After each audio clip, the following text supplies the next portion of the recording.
بسم الله الرحمن الرحيم لا حول ولا قوة إلا بالله العلي العظيم الحمد لله رب العالمين صلى الله على سيدنا ونبينا أبي القاسم المصطفى محمد اللهم صل وآله الطيبين الطاهرين لا سيما بقية الله في الأراضين أجل الله تعالى فرجه الشريف اللهم أخرجني من ظلمات الوهم وأكرمني بنور الفهم اللهم افتح علينا أبواب رحمتك وانشر علينا خزائن علومك برحمتك يا أرحم الراحمين.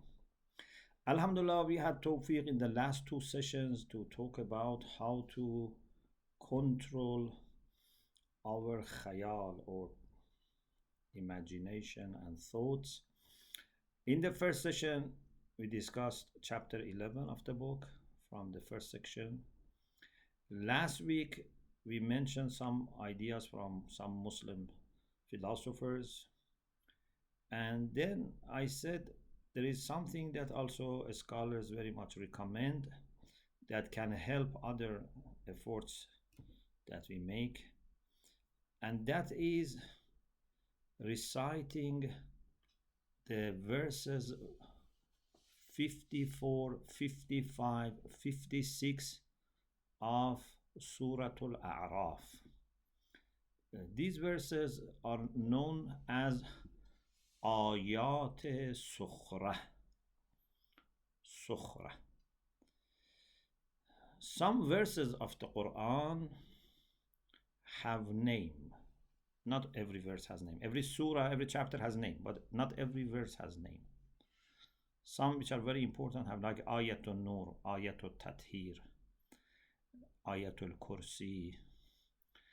And sometimes a passage may have name. Like these three verses together have the name of Sukhra.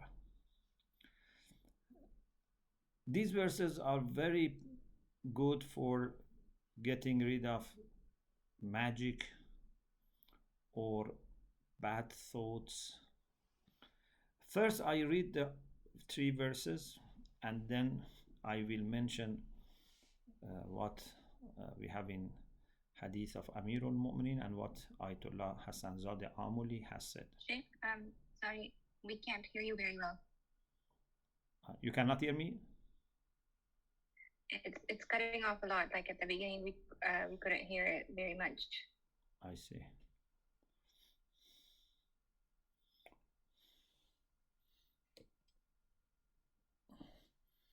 Let me see, because Wi-Fi here sometimes doesn't work, so I'm using mobile.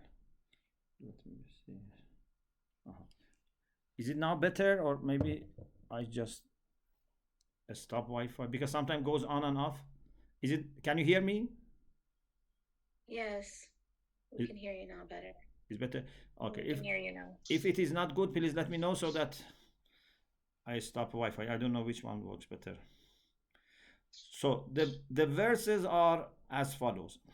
أعوذ بالله من الشيطان الرجيم إن ربكم الله الذي خلق السماوات والأرض في 6 أيام ثم استوى على العرش يغشي الليل النهار يطلبه حثيثا والشمس والقمر والنجوم مسخرات بأمره ألا له الخلق والأمر تبارك الله رب العالمين ادعوا ربكم تضرعا وخفية إنه لا يحب المعتدين ولا تفسدوا في الأرض بعد إصلاحها وادعوه خوفا وطمعا إن رحمة الله قريب من المحسنين.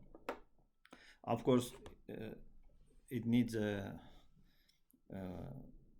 plenty of time to interpret and explain.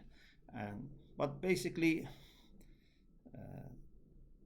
these three verses refer to the creation of the skies and the earth in 6 days, and then talks about divine throne, Arsh, about the way that the sun, moon, all stars are under his control.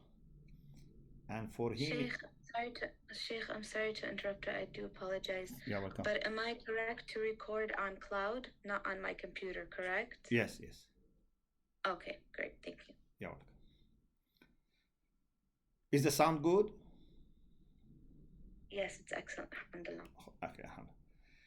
So then Allah says that for him there is creation and there is command, which in some lectures, I have explained that according to Mullah Sadra, this refers to two universes that we have. Alamul Khalq, Alamul Amr. Alamul Amr only needs divine commands, and that is for immaterial things. Alamul Khalq is in need of certain conditions to come together, and then Allah says be, and there it is. But in Alamul Am there is no need for any condition, therefore they are eternal. Then Allah says, call your Lord with humbleness and in private, and Allah doesn't love those who are aggressive or those who invade. And don't make mischief in the earth, on the land, in the earth. And again, call him, whether it's fear, out of fear or out of expectation. And truly mercy of God is near those who are muhsin, those who are benefactors. So inshallah you can read the translation or even tafsir. Right now we don't have time to go into context, but what we want to talk is about the function, the benefit of these three verses. The late Ayatollah Hasanzadeh Amuli, who was, as I said, a great contemporary philosopher and mystic, one of the students of Allama Tabatabai and many other great teachers, passed away maybe about 2 years ago. So he says that in the views of those who are the elite of our companions, our ashab, our Shia ulama, and also even those who were not elite, for both it was known that the function of these words of Allah subhanahu wa ta'ala are very important, to the extent that he says in our hadith they shine as kawkabun durri, as a shining star, and it comes in the practical instructions of Muslim mystics for wayfarers. And then he says something that I want to read for you word by word and translate. He says, تأثیر آن در صفاء قلب و اطمینان نفس و نفی خواطر و ازاله شک وساوس به عدد 70 مره نفوس مستعد را در مرتبت ایقان است. He says it is at the level of certainty. So this is not something we have doubt or we say, inshallah, it's going to work, inshallah, it's going to have this. Of course, for everything we say inshallah, but not inshallah in the sense that you have doubt. This is something certain, that these three, and in particular the ayah, the main ayah which has the term musakharat, the effect of this ayah in safa'i qalb, in cleanliness, in purity of the heart, and in having tranquility of the soul, itminan nafs, and in removing khawatir, those things which occur, those thoughts which occur, and removing doubts of wasawis. You know, sometimes some questions, some doubts come to your mind that they are not based on logic. There is no reason to doubt, but just it seems that the heart doesn't want to accept it. And Satan maybe also wants to annoy us by causing doubts. So he says, the influence, the impact of this ayah and the other two in purity of the heart, tranquility of the soul, removing thoughts which are not wanted, and stopping doubt, when it is done 70 times, for those souls which are prepared, which are good, is certain.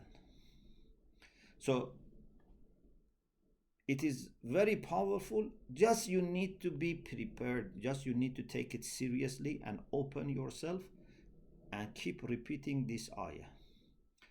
70 times is what we find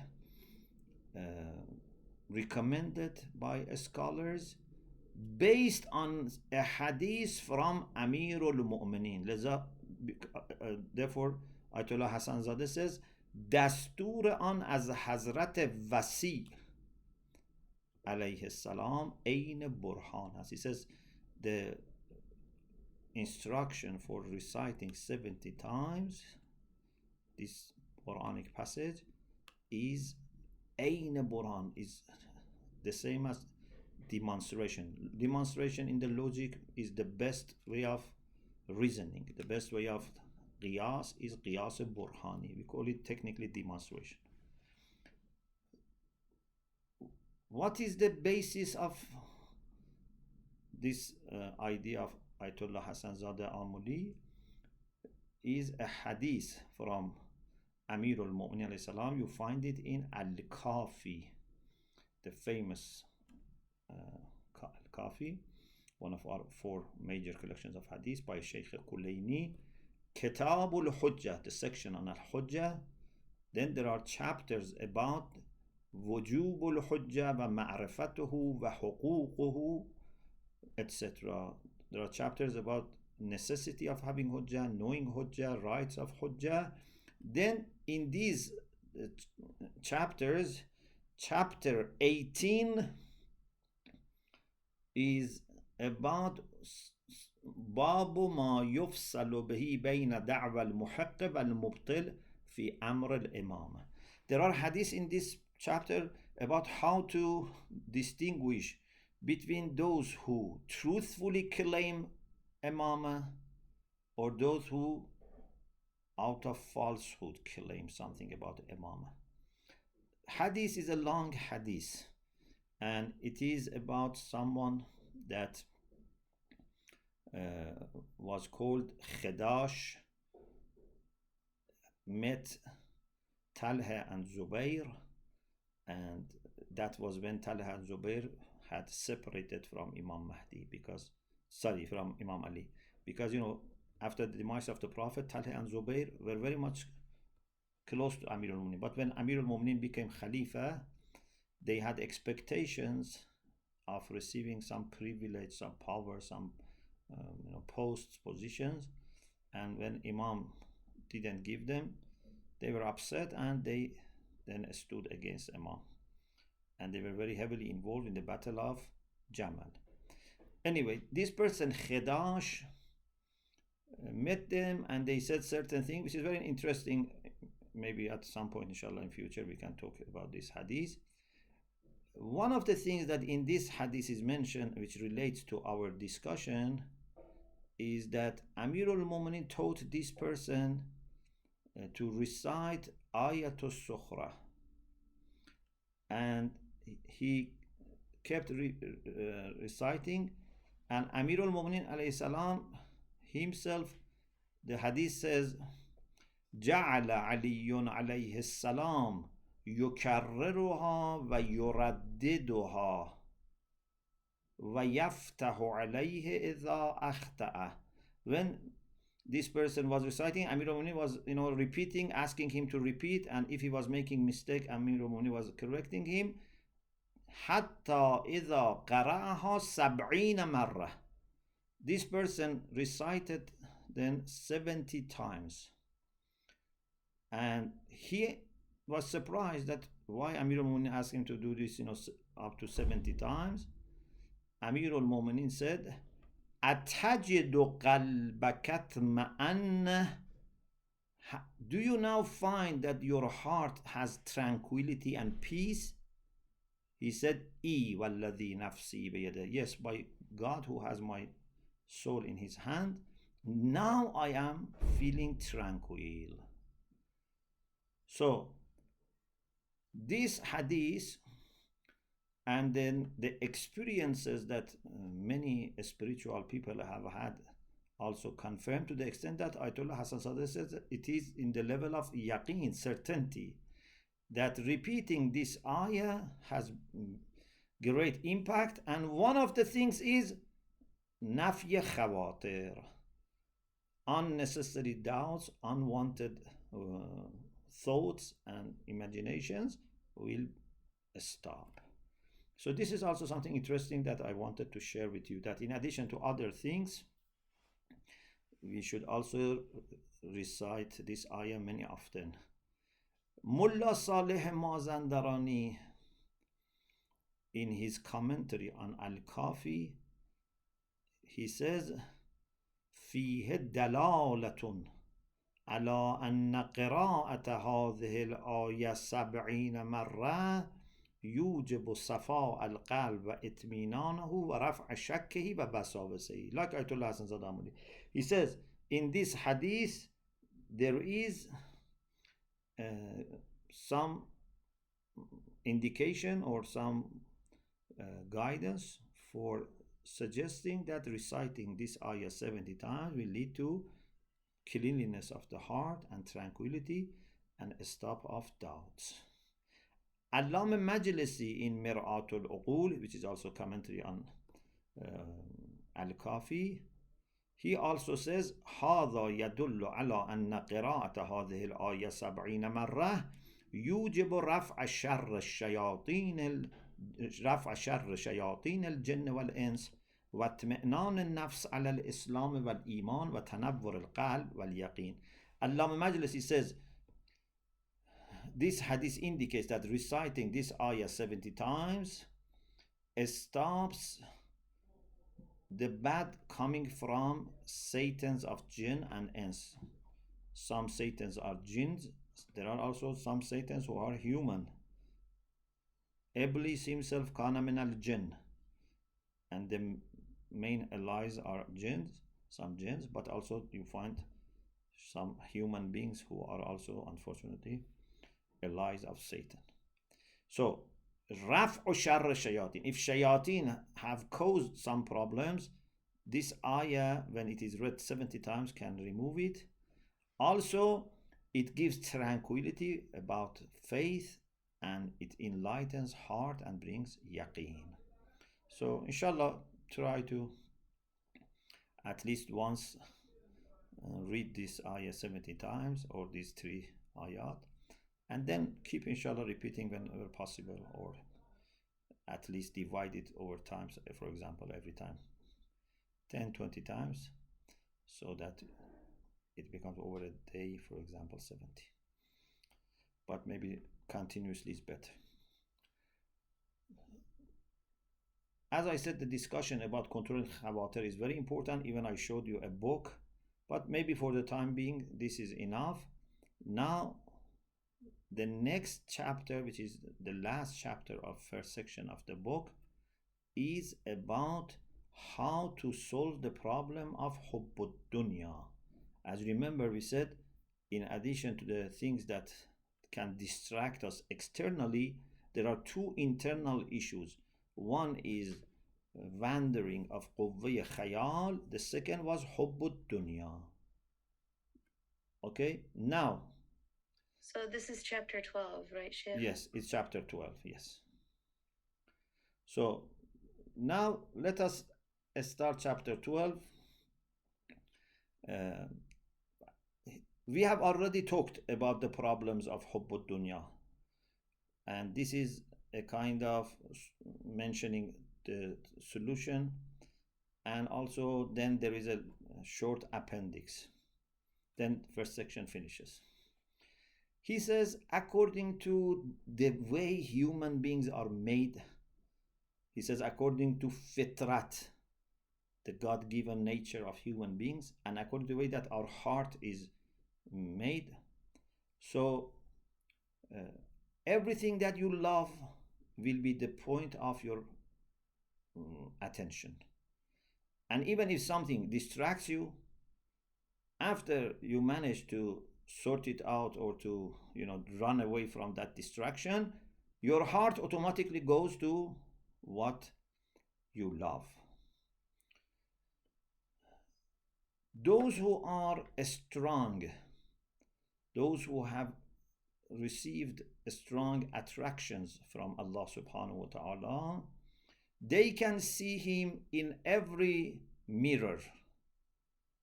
As Amir al-Mu'minin is quoted saying, وَمَا رَأَيْتُ شَيْئًا إِلَّا وَرَأَيْتُ اللَّهَ فِيهِ مَعَهُ. Or in some places say, رَأَيْتُ اللَّهَ قَبْلَهُ وَبَعْدَهُ وَمَعَهُ. I have not seen anything unless I have seen Allah in that thing and with that thing, or according to some hadith, before it, after it, with it.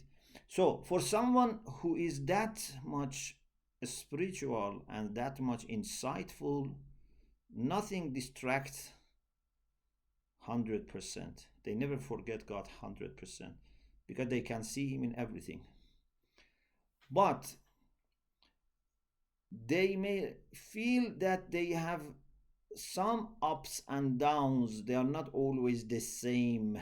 They may have this, at least some of them.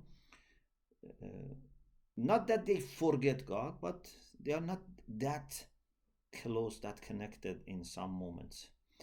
Rasulullah sallallahu alaihi wasallam said, "La yughanu ala qalbi, wa inni la astaghfirullah fi kulli yawmin 70 marra." He said, my heart may get like smoked. The heart doesn't get, polluted, the heart of the Prophet, or, being full of, black ink on white paper, because every scene is like a black spot on a white clothes. And if God forbids these scenes repeat and they are not forgiven, then it becomes all black. Rasulullah doesn't say my heart will be black or dark, but it's like a rain, it's like a smoke. We will explain what does that mean. And for that I do every day 70 times istighfar. This is the minimum, of course. Maybe in some occasions he did more. Sometimes it might be things that you do more, for example, in tahajjud, etc.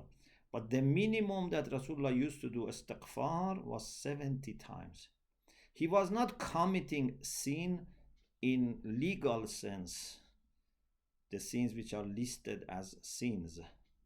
But for Rasulullah, his connection with God sometimes was low. For this, he was doing istighfar. Imam Khomeini says, someone like Rasulullah can see him in every mirror. But imagine if you are dealing with someone like Abu Jahl or Abu Lahab, some of the very bad people and enemies of God.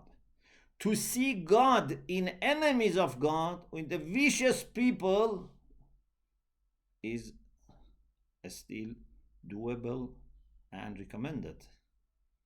But it's not easy. So, when Rasulullah had to deal with people like Abu Jahl, had to deal with worldly issues and affairs, he was feeling that his connection with God has gone low. Although he's doing this out of religious responsibility, it's not that he's doing this, just because he's curious or whatever. No, he does it out of responsibility towards God. But still, they are not the same. Imagine if you, for the sake of Allah subhanahu wa ta'ala, you look after an ill person, which is very good, but then you need to go to hospital, you need to sit to the next to the ill person. You are not maybe feeling that much spiritual, that much connected. If you want to pray, you have to be in a hurry. Even sometimes, your dress, for example, if you're in hospital, you are not that comfortable as when you are in home. You make proper wuzu, put your special salat dress on, relax. It's different, yeah? Although you do that for the sake of Allah, but it's more difficult to feel connected in a prayer that you make in that condition or prayer that you make in a relaxed condition at home. If you deal with people like Salman and Abu Dhar and think of Allah, is easier than when you deal with Abu Jahl and Abu Lahab and think of Allah. Although in both scenarios Rasulullah was thinking of Allah, but he was feeling that there is some darkness or some kind of blockage or some kind of, you can say, lower connection.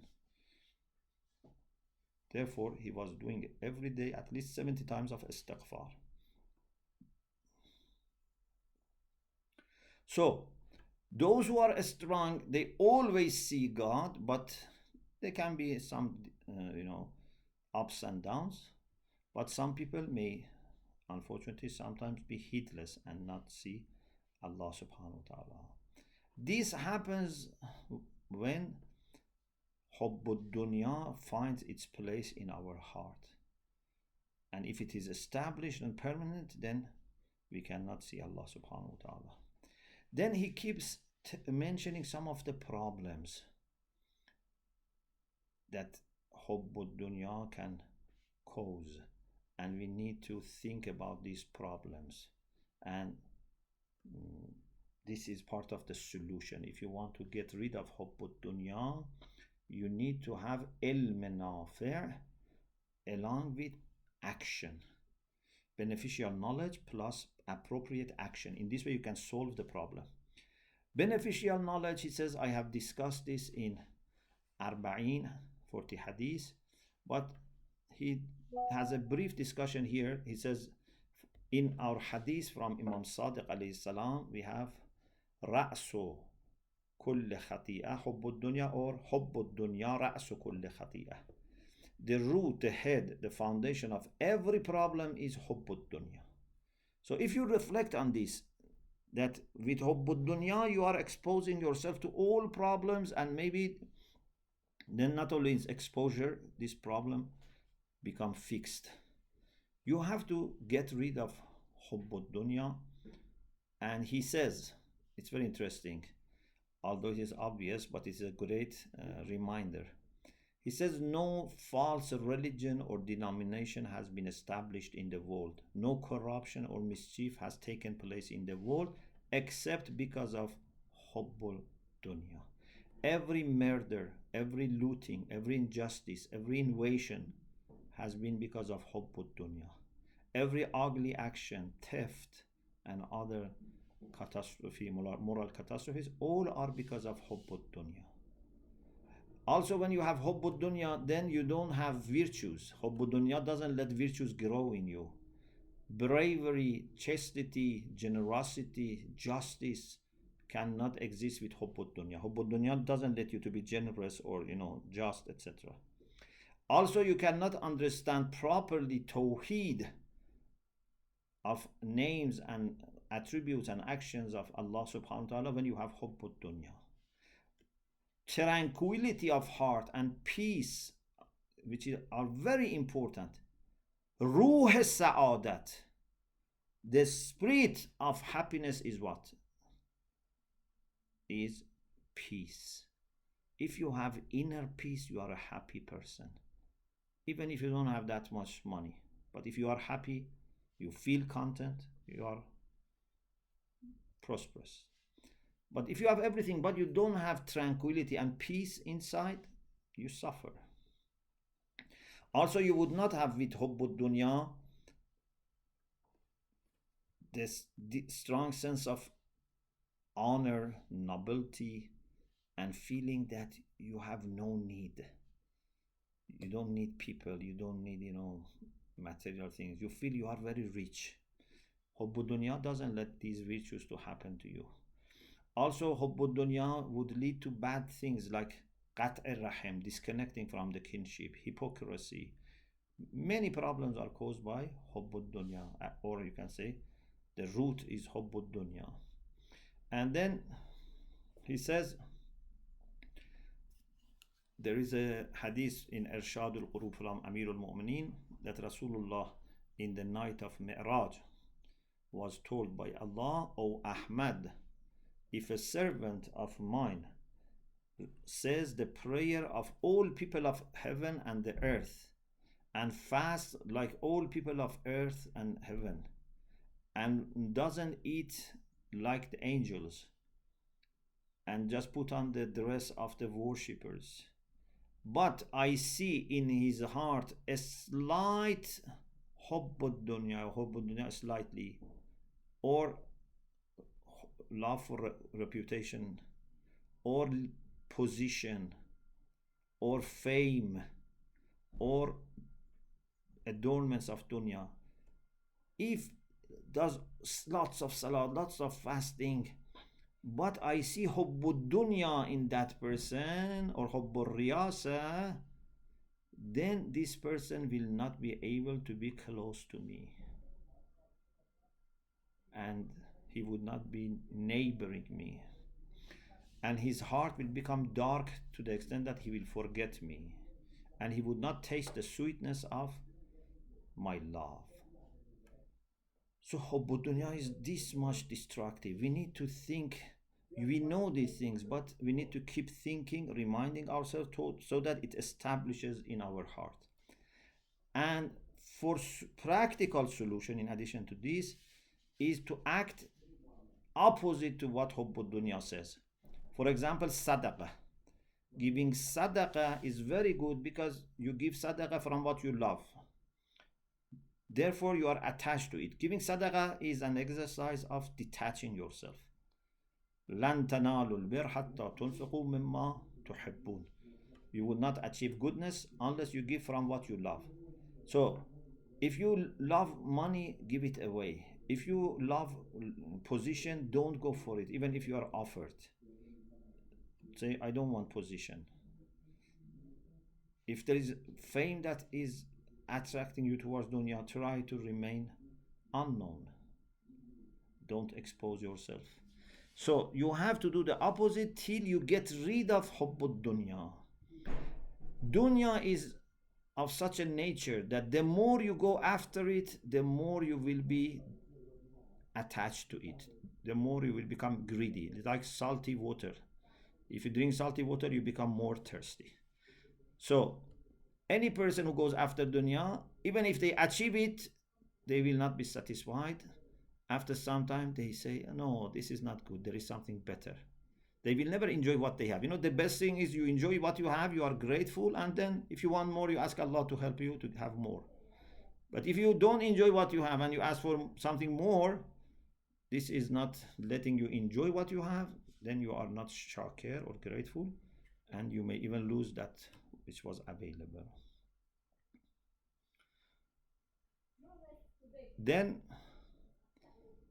there is an appendix, but I have to go because now we have a meeting here and they are calling people. So inshallah, we will have this short appendix, just it's like 2 paragraphs, and then we will start inshallah bi'Iznillah the next section. Alhamdulillah Rabbil Alameen.